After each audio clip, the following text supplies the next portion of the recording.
કેમ છો? સુફાલી પટેલની રસોઈમાં તમારું બધાનું સ્વાગત છે. તો આજે હું બટાકાની એક રેસીપી બનાવવાની છું, જે હું તમારી સાથે શેર કરીશ. તો બટાકા મેં મીઠું નાખીને બાફી લીધા છે અને છોલી લીધા છે. હવે એને આપણે છીનીથી છીની લઈએ. ગાંઠા ના રહેવા જોઈએ એટલે આપણે છીની લેવાના. તો તમારા બટાકાને છે ને આવી રીતે હાથથી પણ સ્મેશ કરી શકો, પણ છીની લો ને તો કેવું થોડાક વધારે સારા છીનાય. એટલે આપણે આવી રીતે બધા બટાકાને સ્મેશ કરી લઈશું. તો જો ફ્રેન્ડ્સ, બટાકા સ્મેશ કરી લીધા છે. હવે આને આપણે સાઈડ પર મૂકી દઈએ અને હવે એની માટે બેટર રેડી કરી દઈએ. તો આ 3 કપ જે મેજરમેન્ટ આવે ને એ મોટા કપ લીધા છે બેસન, અને આ 1 વાડકી એમાં ચોખાનો લોટ એડ કર્યો છે. આપણે મીઠું પણ એડ કરી દઈશું જોડે. મીઠું ટેસ્ટ પ્રમાણે એડ કરી દેવાનું. રેસીપી બનાવો તમને જોશો પછી એવું થશે કે આમાં વળી શું ન ભાઈ. હા, નવાઈ હોય ને, કારણ કે તમે બનાવો જુદી સ્ટાઇલથી, હું બનાવું મારી સ્ટાઇલથી, અને આ થોડીક અલગ જ સ્ટાઇલ છે. એટલે તમે એકવાર જુઓ પછી કહેજો, બરાબર. હવે આપણે આને બેસનને છે ને ચારીને લેવાનો. આ મેં ચારીને લીધો છે એટલે ગાંઠા અંદર ના પડે. હવે આવી રીતે થોડુંક થોડુંક પાણી એડ કરતા જવાનું અને બેસનને મિક્સ કરતું જવાનું.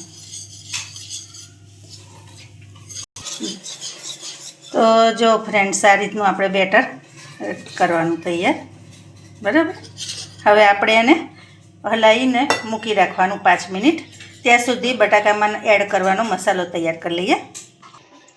હવે કઢાઈ લઈ લેવાની નાની, અને એમાં આપણે તેલ એડ કરી દેવાનું.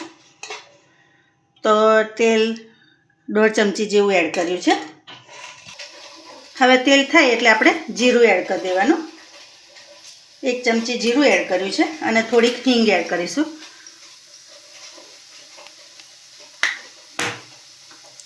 હવે એમાં થોડુંક આદું એડ કરી દઈશું. હવે એમાં ડુંગળી છે જે ક્રશ કરી લીધી હતી ને એ એડ કરી દઈશું.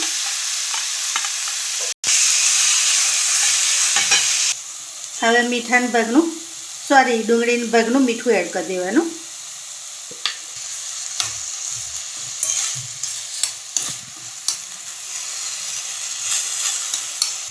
હવે લીલા મરચાં છે 4 જેવા લીધા છે.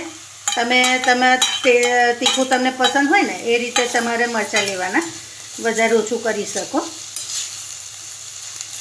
હવે આમાં રૂટિંગ મસાલા બધા આપણે એડ કરી દઈશું. હળદર છે, આ થોડુંક મરચું છે, ધાણા જીરું છે, ગરમ મસાલો છે. હવે આ બધું આવી રીતે પ્રોપર મિક્સ કરી લેવાનું. હવે આ ધાણાની ચટણી છે જે આપણે નોર્મલી બનાવતા હોઈએ, અને ફુદીના અને આદુ લસણ નાખીને એ ચટણી છે, એ પણ અંદર એડ કરીશ. થોડીક આમાં કરીશ અને થોડીક પેલામાં કરીશું. આમાં ફુદીનો પણ એડ કરેલો છે એટલે આની ફ્લેવર જ આખી છે ને ચટણીને લીધે બહુ સરસ આવે. તમે એકવાર આ રીતે ચોક્કસથી ટ્રાય કરજો. હવે આપણો મસાલો રેડી છે, એને બટાકામાં એડ કરી દઈએ. હવે બટાકામાં આપણે બધો મસાલો એડ કરી દેવાનો.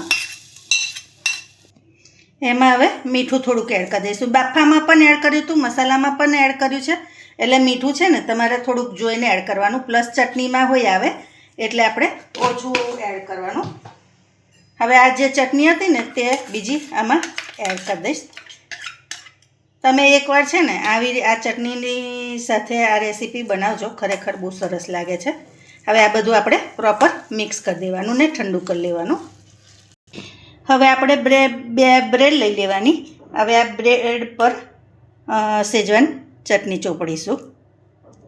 શેજવાન ચટણી ઓપ્શનલ છે. ગ્રીન ચટણી તમારે ચોપડી હોય ને તો ગ્રીન ચટણી પણ ચોપડી શકો, પણ મારી બેબીને શેજવાન ચટણી જોડે ખાવું છે એટલે હું શેજવાન ચટણી ચોપડું છું. હવે આની પર આપણે ચીઝની સ્લાઈસ મૂકી દઈશું એક પર, અને એક પર આપણે આ બટાકાનો જે માવો બનાવ્યો હતો ને એ માવો એડ કરી દેવાનો. તો આવી રીતે આપણે બધો પ્રોપર એને ચોપડી દેવાનો અને હવે આ બ્રેડને ઉપર એડ કરી દેવાની. હવે તમારે કટ ચોરસ કરવા હોય તોય કરી શકો અને આવી રીતે ત્રિકોણમાં કરવા હોય તો પણ કરી શકો. હું એને ત્રિકોણમાં કટ કરીશ. તો આવી રીતે આપણે કટ કરી લીધા છે. હવે એને ખીરામાં બોરીએ. હવે ખીરામાં મીઠું તો આપણે એડ કરી દીધું હતું. હવે આ ચીલી ફ્લેક્સ છે થોડા એ એડ કરી દઈશું.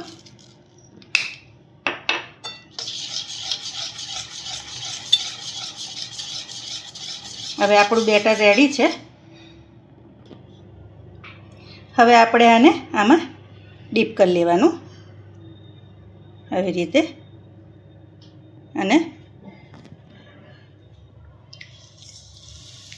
હવે એક જ તરીશું આપણે. આમાં બબ્બે નહીં એડ કરીએ.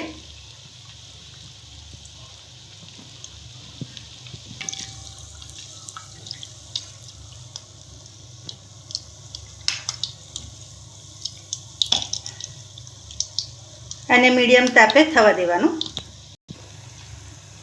તો જો આવી રીતે બંને સાઈડે ઉલટતા પુલટતા તૈયાર કરી લેવાના. તો જો કેવા સરસ થાય છે ને. હવે તમને એવું થશે કે આ તો બ્રેડવાળા છે, બ્રેડ પકોડા, બરાબર ને? આ એ જ કહેવાય, પણ એની સ્ટાઇલ તમે જોઈને આખી અલગ છે. એટલે દરેકની સ્ટાઇલ અલગ હોય. તમે એકવાર આ રીતે બનાવજો, પેલા નોર્મલ જે બ્રેડવાળા ખાવ ને એને પણ ભૂલી જશો. હવે આપણે ફરી એવી રીતે બીજા તરી લઈએ.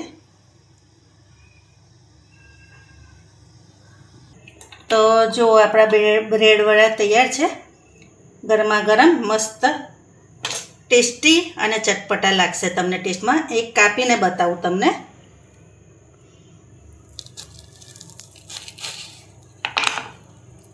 તો જુઓ છે ને, તમને જોઈને મોઢામાં પાણી આવી જશે. એટલે ખાવામાં પણ એટલા સરસ લાગે છે. તો એકવાર આ રેસીપી ચોક્કસથી ટ્રાય કરજો અને મારી ચેનલને સબસ્ક્રાઈબને હાઈપી કરવાનું બિલકુલ ભૂલતા નહીં. ચાલો તો નવી રેસીપી સાથે આપણે ફરી મળીશું. Thank you.